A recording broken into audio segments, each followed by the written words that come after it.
Hello and welcome to this episode of the World Extreme Medicine podcast. My name's Dr. Will Duffin. In this episode, I'm joined by emergency medicine physician's assistant, Sarah Spelsberg. Now, Sarah is a unique position. She's based out in the Aleutian Islands, which is this chain of islands just coming off Alaska, sticking out into the Bering Sea, a really remote and rugged place. She's in a place called Dutch Harbour. And we first learned about Sarah's work when she applied for the fellowship in extreme and wilderness medicine. And we read through her application and just thought, she's doing the most unbelievable things. And Sarah's stories just really captured our imagination. She's been doing things like thoracentesis in the middle of cyclones. She's been delivering babies in her pyjamas. She's transported patients in helicopters over erupting volcanoes and transported stroke patients in the back of cargo planes. She's had incredible experience in this remote wilderness, transporting critically ill patients under the most challenging circumstances. So we were really, really excited to invite Sarah onto the podcast to regale us with some of her escapades. So Sarah, it's great to have you on the podcast. Welcome. Thank you so much for having me. It's truly an honor to be here. This is the podcast that I listen to regularly. Well, and now you're on it. How does that feel? It feels like a dream come true, to be honest. I'm just so honored. Great. Well, we just really like when people reach out to us and they've got an interesting story to tell. And we want to share that with the world. And Sarah is she's currently a physician's assistant, but she's actually still completing her MD with St. James's University in the Caribbean. So you'll be a doctor in the next year and a half. Is that right, Sarah? Yes.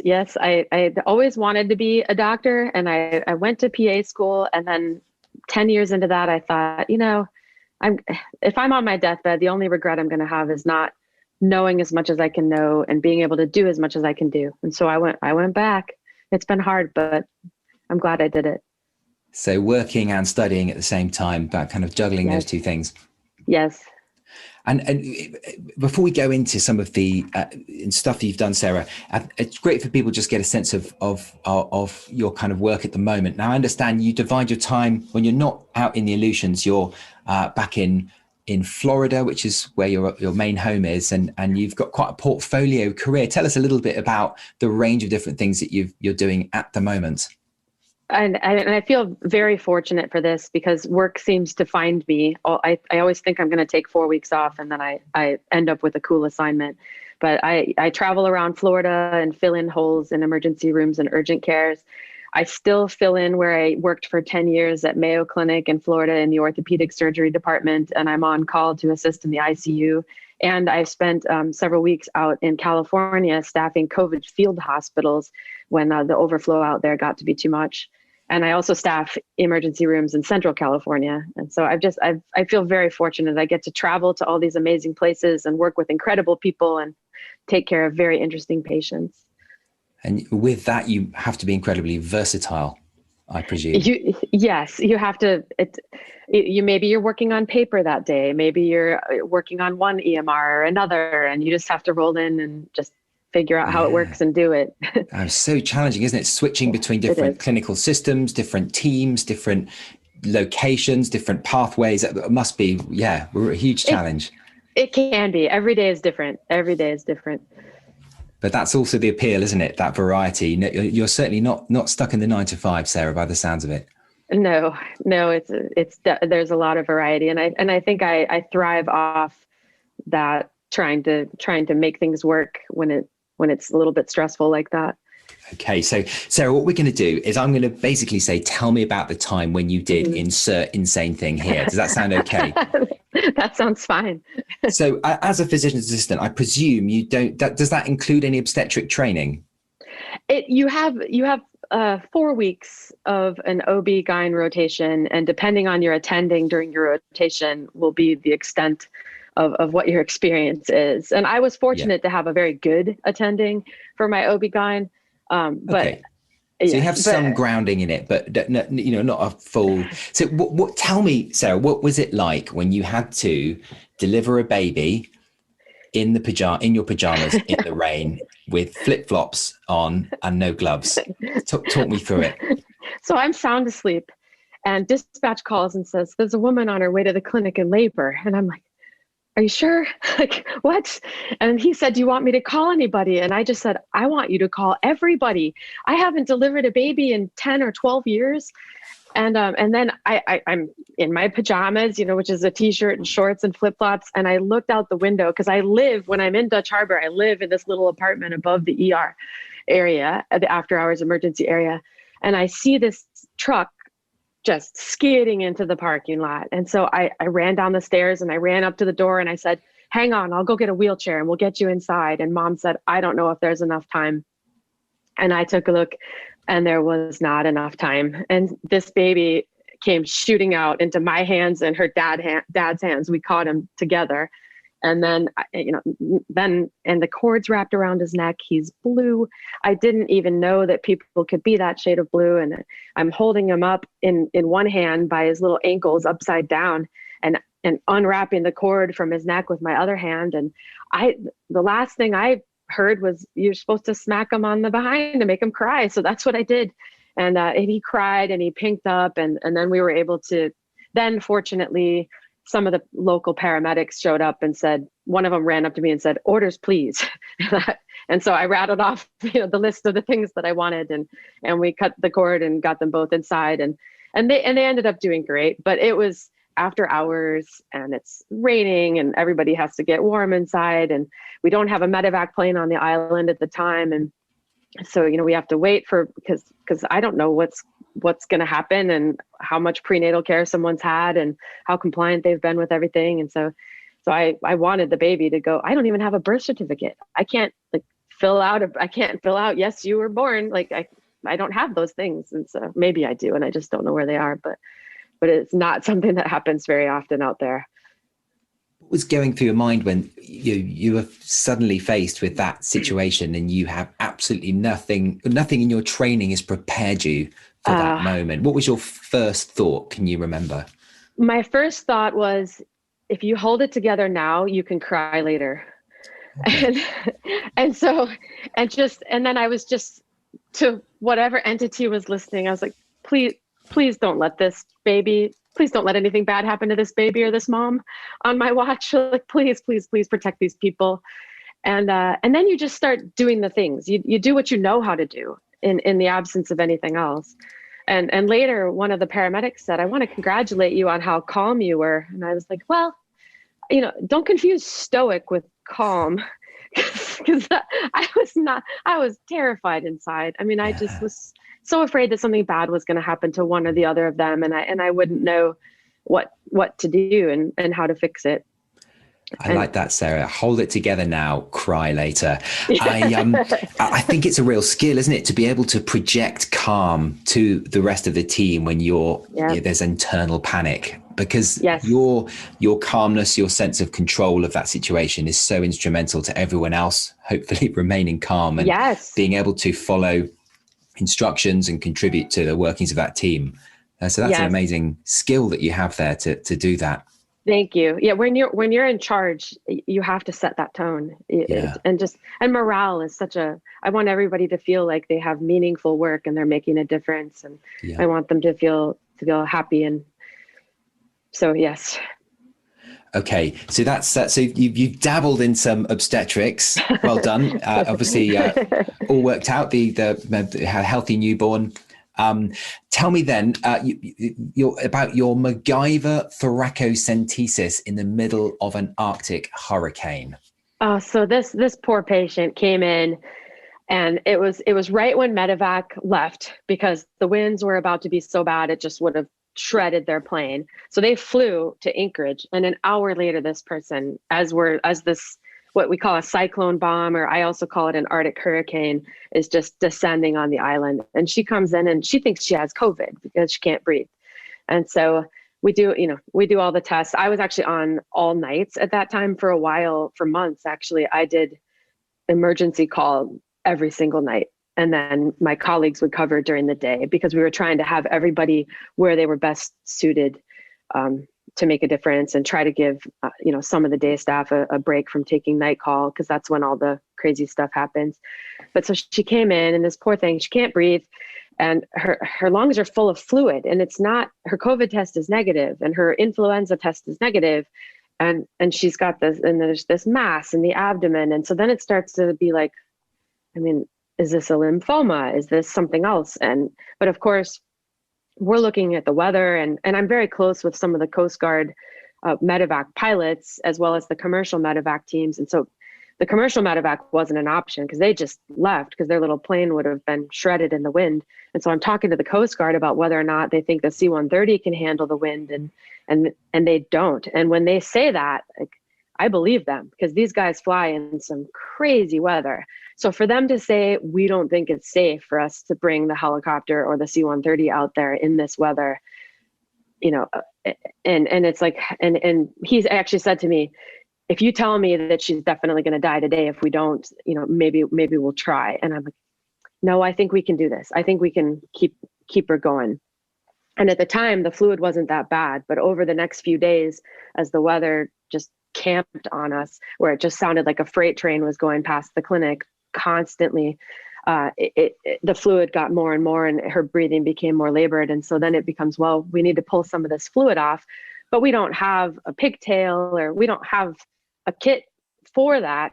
And it's like, well, all we really need is to get in. And so we took lidocaine, and I went into the rib where I wanted to go. I actually have a handheld ultrasound device, and we looked and confirmed that there was fluid there. Went into the rib, went just over the rib, and injected all my numbing medicine. And then I started pulling back. And the minute I got fluid, I had the paramedic clamp that part of the needle, and we came out. And so then I know that's how far I have to go in to get fluid. And I don't want to go further than that, because there's bad things deeper than that I don't want to touch. And so then it's like, well, what do we have? Well, we have a spinal needle. Okay. So we go in through the same hole with a spinal needle and a 3-way stopcock. And we hooked this to which was the paramedic's idea. I can't take credit for that. She's brilliant. We hooked it to an empty IV bag, because that will be how we'll measure how much we're taking off. And so then I went in with a little bit of back pressure on, and then suddenly, right where my clamp was, I got fluid back. And so we pulled off 60 cc's, switched the 3-way stopcock, put it in the bag. And it's like, okay, everybody's doing okay. Okay, we'll take off a little bit more. And we ended up taking off about 1.5 liters of fluid, and they could breathe then, and then that temporized them until finally the storm left us. But that storm camped on us for 4.5 days, I think. Wow. So that's a really great example of some prolonged field care, where you've got a patient with massive pleural effusion their physiology was quite compromised, who normally would have medevaced out, wasn't an option. Can't do that. Yep. So you just had to do what you could with a spinal needle and get that in the chest and get some of that fluid off. And it's interesting, your approach, how you kind of just went in very tentatively. You just did one step, reassessed, and then a little bit more. You weren't kind of going in too gung-ho. You sound very cautious, actually, in how you did that. Yes, thank you. Yeah, I try not to I don't take your airway unless I have to. I try to be minimalist when it comes to interventions. If you need it, we do it. But if you don't need it, then I try not to. And did you feel you had the level of competency that you needed to do that procedure in that setting? Or did you call back to the base hospital or anything for any support or advice on in that case? I think so I've done chest tubes, quite a few chest tubes, because I've worked in a lot of places where, as we talked before, where people like to stab each other. Yes. So I've done California. Apparently everyone's quite stabby in California. That's right. They can be a little stabby out there. So, I have worked in places where I had to do chest tubes. And we've had to do them up in Alaska too, of course. And so it's not that different. It's the approach was a little bit different. And I just kind of, I know the anatomy, fortunately, because I've studied a lot, and I hate to say it, I watched a YouTube video that a doctor made who makes a lot of procedural videos, who I watch and I trust. And I was like, let me just look at this real quick, just so I can make sure that what I have in my head is what it looks like they did. And they had different equipment, of course, they've got their pigtail and stuff, but the approximate location that they went, it's like, I think we can do that. I think we can MacGyver this out of what we have. Yeah, YouTube videos are a great resource. As a family physician, I do joint injections, and every time I've done a joint injection that I haven't done for a while, I've got a little library of YouTube videos that I watch just to remind myself of the correct approach, landmarks and stuff. Yes. And if the patient came in early and saw you just brushing up on YouTube, they would think, oh no, who is this guy? Who is this cowboy? Doesn't look good, but great resource. But it is a career resource. And when you find someone you trust and you watch their procedures and they haven't led you astray yet, it's just another way to learn in an austere environment. It's not, the time of day was not appropriate for, I do call, like some of the critical care people at Mayo Clinic and anesthesiologists and specialists there, I have their cell phones and they'll look at an x-ray for me and they'll talk me through things, which is just, I'm so grateful for, just as friends. They'll do this. And Providence in Anchorage, the Providence Hospital, and particularly their ER, those physicians are an incredible resource to us. Yeah, great. They always take your call. I mean, they've never said no to me. I mean, they're incredible. They're so helpful. And so we have good backup when we need it. But I watched a YouTube video. You can never have all the expertise in house, no matter who you are. I think it sounds as though that's happening mostly informally. Is there any more formal telemed type system for where you're working? There is. We have like a EICU, but that's more of a nurse that'll sort of help you look at the patient. It's more like we get the ICU docs or the ER docs on the phone and talk to them about what we're seeing and ask if they have any other ideas. Yeah. Okay. Yeah. Okay, Sarah. So tell me about, this next scenario now. Tell me about the time when you transported a critical patient in a Coast Guard helicopter past an actively erupting volcano. Oh, yes. So we had this extremely critical guy who we knew we had to medevac. Medevac wasn't on island and they can't land there after twilight. Only the military can. So the Coast Guard agreed to help us. So they were going to fly me and the patient from Dutch Harbor over to another island called Cold Bay, which is an alternate space shuttle landing site, bigger runway. Medevac was going to meet me there. We were going to rendezvous on our way to Anchorage. And as we're flying, I see this kind of orange light, in my peripheral vision. And I said, what's that light? And one of the pilots, they're busy flying the plane. They don't have time for my, questions about the light. And they just said, oh, maybe it's the moon. And I said, oh, it's pretty orange for the moon. Like it is orange, like lava. And the one of the flight engineers poked me, and he had pulled up on a night vision camera a night vision view of this volcano erupting. And I got a great picture of that, the green volcano with the gray smoke.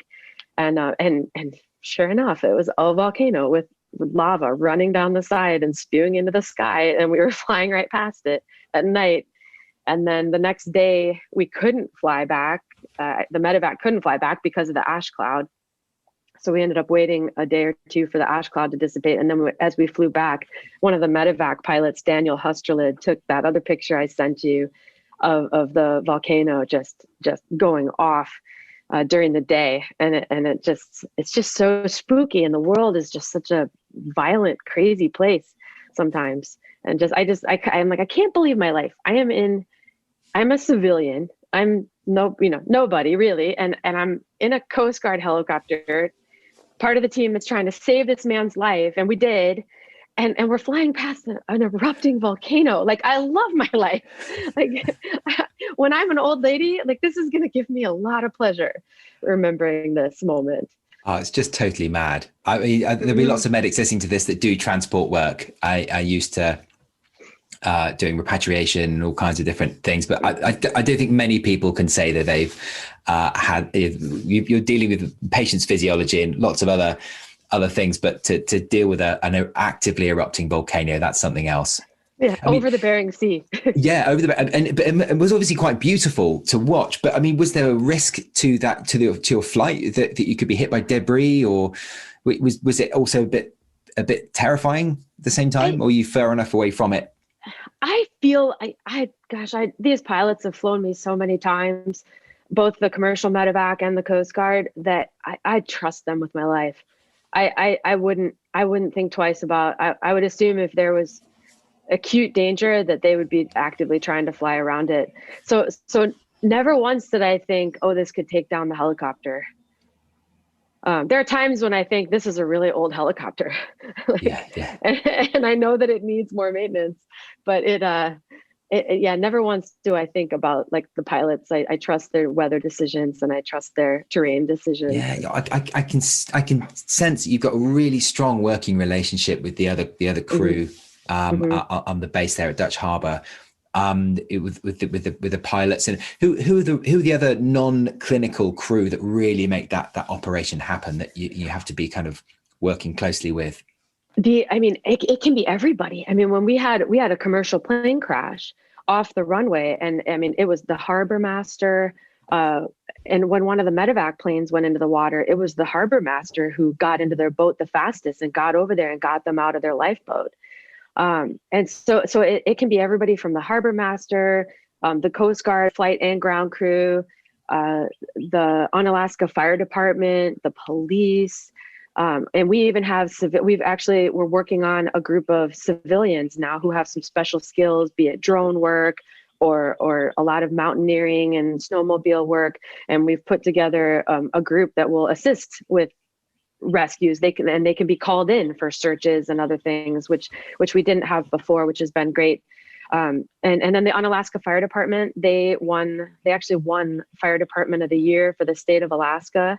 And one of their paramedics won Firefighter of the Year for the state of Alaska for all of the incredible and heroic things that they have done. Yeah. And so it really is an island wide thing. And even one of the city employees, when I didn't have the right adapters, we're going to talk about vent splitters, but when I didn't have the right adapters, one of the city employees handmade them on a lathe.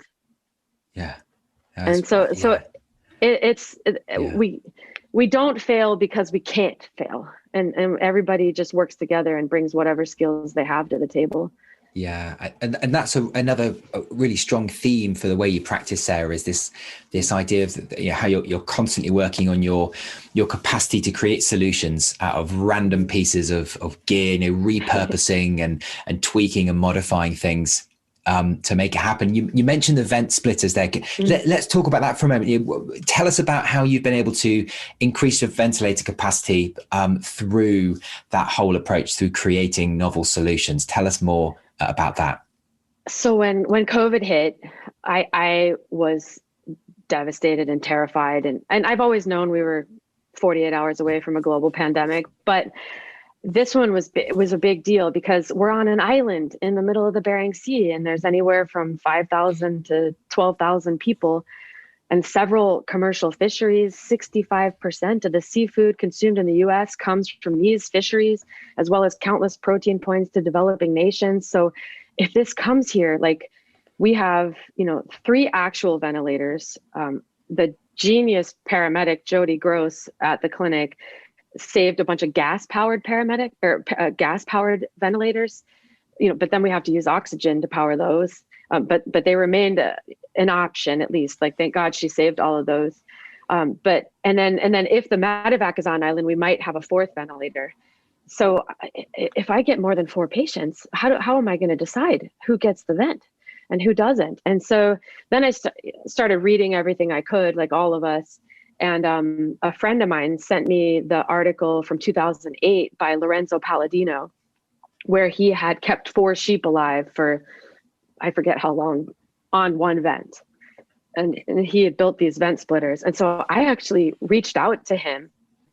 And from the middle of the pandemic, he answered in 4 hours. And he said, and I think he was in New York at the time, when it was really bad in New York. And he just said, wow, if anyone's going to have to do this, it's you. And I've never seen it done in the field, so I will help you. And if you have to do it, just please tell me like what you did, how you did, and how it worked. And so we talked about it because I was concerned because in the study, they did it on volume. But if you get a kinked line, you're going to barotrauma the other person in the line. And so I was just, I just wanted some guidance on that. And so we talked about it and decided that it was better to do it on pressure, because then everybody's getting a set amount of pressure. And if someone's line kinks, nobody gets more pressure. And so then, okay, I know how to, I know how in theory it works, but now how am I going to make it work? And so I'm in the hardware store looking for the right, like with my little pieces of the vent, like looking for the right size PVC. And that's another thing about the teamwork. The hardware store employee, like I don't have a saw, and he helped me cut the pieces of PVC pipe to help at least build my prototype. And then I hooked it up to practice lungs, and it worked. And so then I was like, really, it works. We can do this. Like, so this little bit of PVC pipe, you managed to double the ventilator capacity. Is that right? Yes. Wow. Yes, with little, with like a T, with a like what you would do your plumbing in your house on, a little T connector, and then like 2 smaller pieces of PVC to fit in that, and then the ventilator tubing was able to go on that. And so I had one and one to 2, and we divided all the vents, and I was able to show everybody that it worked. And so, because I think at first, like sometimes people think that I just don't rest and I don't sleep, and like, what do you? They're naturally skeptical. I can understand that. Absolutely. Like, oh, I've got an invention. Like, nah, not really, but I just kind of figured out how to do it out of pieces of plastic at the hardware store. And then it was a little leaky. It worked, but I wasn't super happy with the seal, and I tried to order the actual adapters that would make it a really nice solid seal, and these companies would let me place my order, and then 3 days later they would say we're out of stock, and they would cancel, and then I'd order again, and then they'd be out of stock and they'd cancel. And so then I started asking everybody on the island, does anybody do you guys have a 3D printer? Do you think you can make me these? And then the 3D printer was like a little off, so they didn't quite fit. And so Van Deventer at the city, he handmade me nine of these adapters on his lathe, so that we had really good seals, and it would be a solid solution if we had to use it. Fortunately, we did not. I haven't had to deploy that solution yet, thank God. Yeah, I mean, that's a great example. Do you know what? There's been more examples of like this, Sarah, where the pandemic has caused people to innovate in ways they haven't before. It's forced that kind of inventiveness that you've just demonstrated there. And that's remarkable. I mean, you going to try and put this in production? You're going to patent it? No, if anyone can patent it, it's Dr. Palladino. Yeah. He's the godfather of that. Yeah, but I feel like modern medicine could learn a lot from austere medicine. You don't have to buy a $200 piece of equipment to build this. Like you can repurpose other things and upcycle other things and build it. Like, for example, the high flow oxygen. Of course, we don't have high flow oxygen. We can't afford those fancy things. But the point of it is to block the oxygen from escaping and bathe the nasopharynx. So I took earplugs, and I cut the tip off, and I bored a hole in the center, and I put those over the nasal cannula. And if you put that in their nose and then put a mask over them, you can simulate high flow oxygen. Ah, crafty. With like 20-cent earplugs. Like you don't have to buy the expensive stuff. Yeah. I love the imagination and the inventiveness there. That's brilliant. So you've been in pretty much the back of any aircraft. You've been in helicopters. You've been in various types of fixed wing. But there was a time where you had to transport a stroke patient in the back of a cargo plane. Yes. And then a taxi, and it was all a bit challenging. Tell me about that. So this poor guy. So he came to us from another island, and they'd kind of been sitting, they'd been trying to figure it out for him, and they sent him to us on a boat.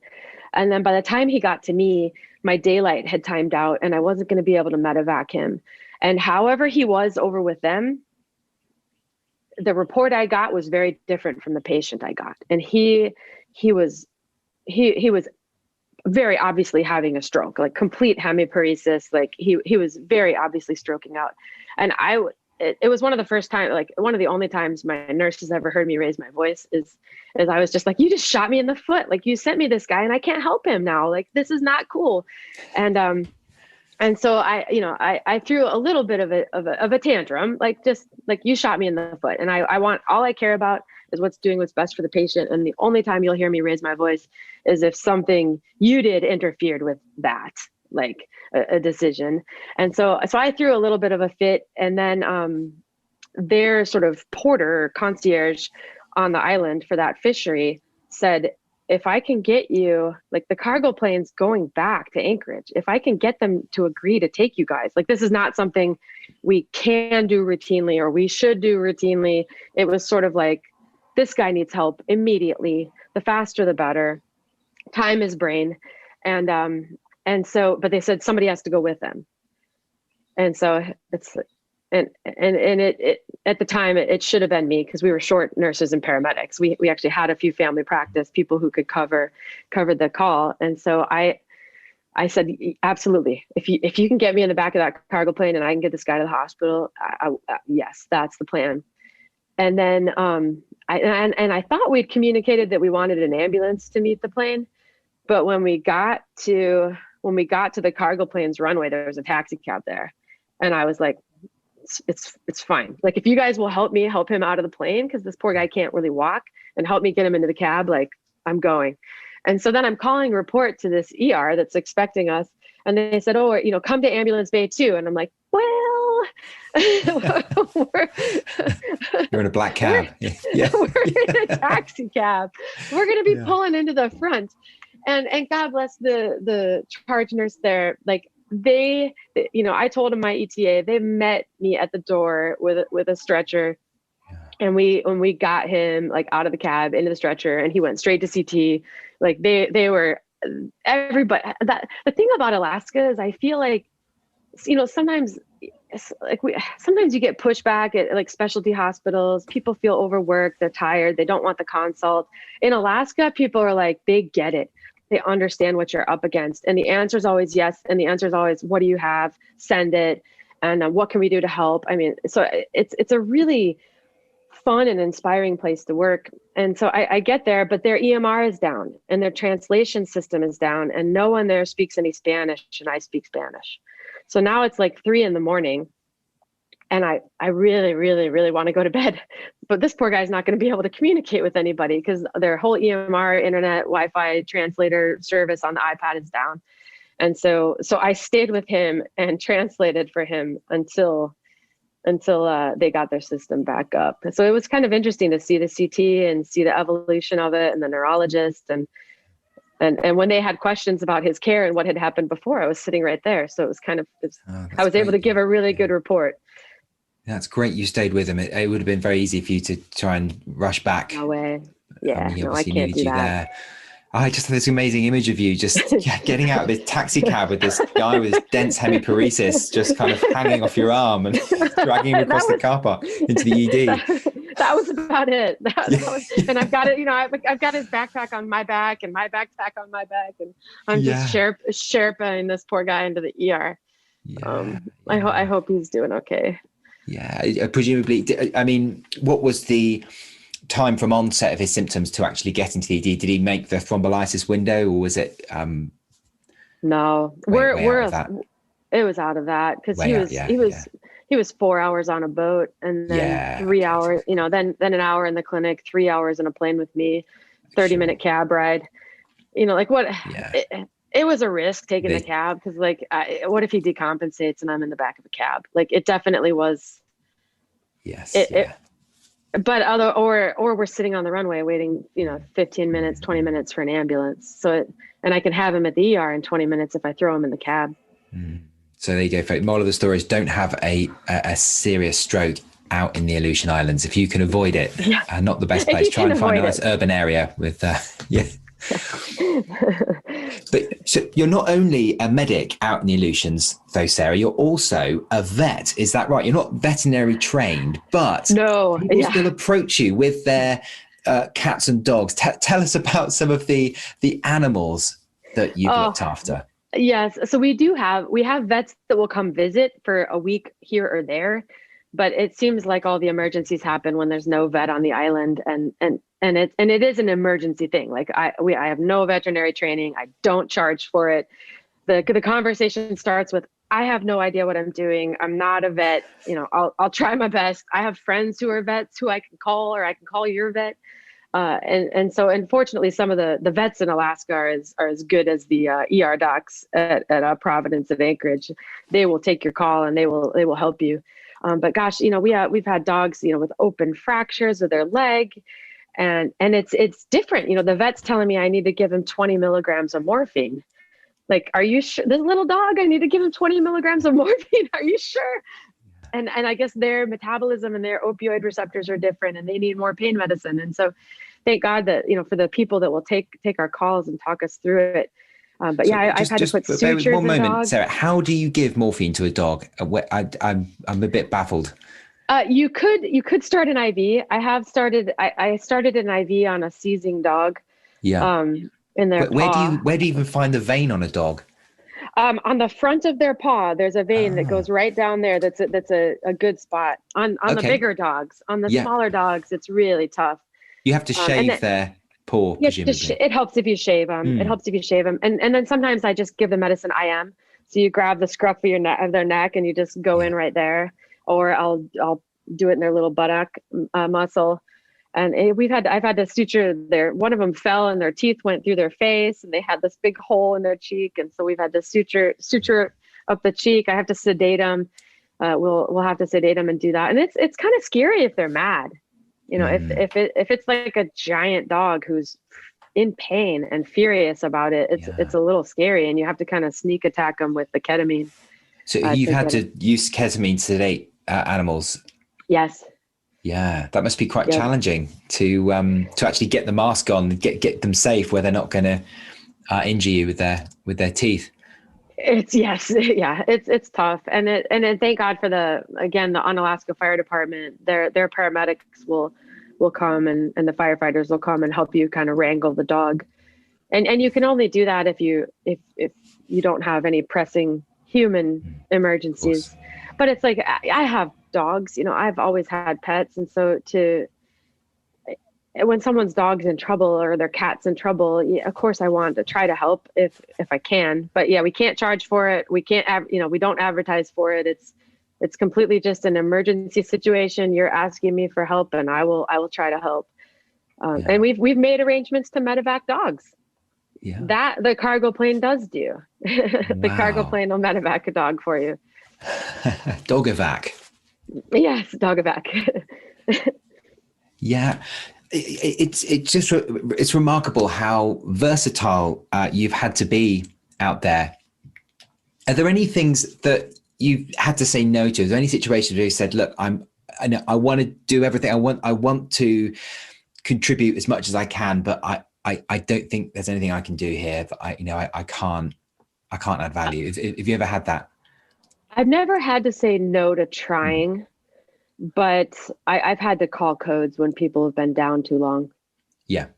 And that's always tough. That's always tough to walk up. But you'd have to do that at any, that's not just the austere remote thing. That's anywhere. And these people, they wouldn't have been saved even if they were at a larger academic institution. But we've had to call codes, and I've had some dogs, dogs or cats that we just make comfortable because there's really nothing we can do. Yeah. And the people, we've had some people where it's just, we can't fix this here. You have to go. Yeah. Well, Sarah, it's been fascinating talking to you. Thank you for all your anecdotes. It's just incredible to see how you've managed to combine what you love doing, traveling, being off grid, into a career of remote and austere healthcare. I think that's been really inspiring for all of us listening to you today. Thank you so much. And thank you for the opportunity to be on here and to talk to you. I'm just thrilled. It's truly an honor. Oh, it's an honor for us too. And if you want to hear more about Sarah's exploits, then she's presenting at this year's World Extreme Medicine Conference which is taking place in Edinburgh on the 13th to the 15th of November. Tickets are on sale now. We're having a hybrid approach to the conference this year, so there'll also be a digital conference running alongside of this. And give us a little sneak peek. What's your session going to be about, Sarah? Just give people a teaser. Well, I am planning on being there in person. I've already booked the tickets and I've already booked the hotel. And I'm giving 2 talks. One is on wilderness sports injuries and their radiographic findings. So in that talk, we look at an X-ray and we talk about what the injury is, what the mechanism was, and we guess which sport the person was doing. And so it's that talk is more of a game. And then my second talk will be kind of like what we talked about today, an overview of how to coordinate medivacs, multidisciplinary medivacs from out in the Aleutian Islands and the Bering Sea. And then I'm also presenting, we've done some research on wound care additives. So we're going to present the first stage of that research in poster form. Yeah, looking forward to all of that, Sarah. That's going to be great. Yeah. And if people wanted to reach out to you, Sarah, to connect with you and learn more about what you do, what's the best way for them to do that? Absolutely. On Instagram, I'm at Spelsy. That's Spelsie. That's my nickname. And then on Facebook, I'm Sarah Catherine. And there's a picture of a girl, me climbing. And then on Twitter, it's also Spelsy. And I'd be happy to connect via social media. If you also follow World Extreme Medicine, I'll accept the follow request. Excellent. Well, Sarah, look forward to seeing you in Edinburgh. Thank you very much. I can't wait. Thank you.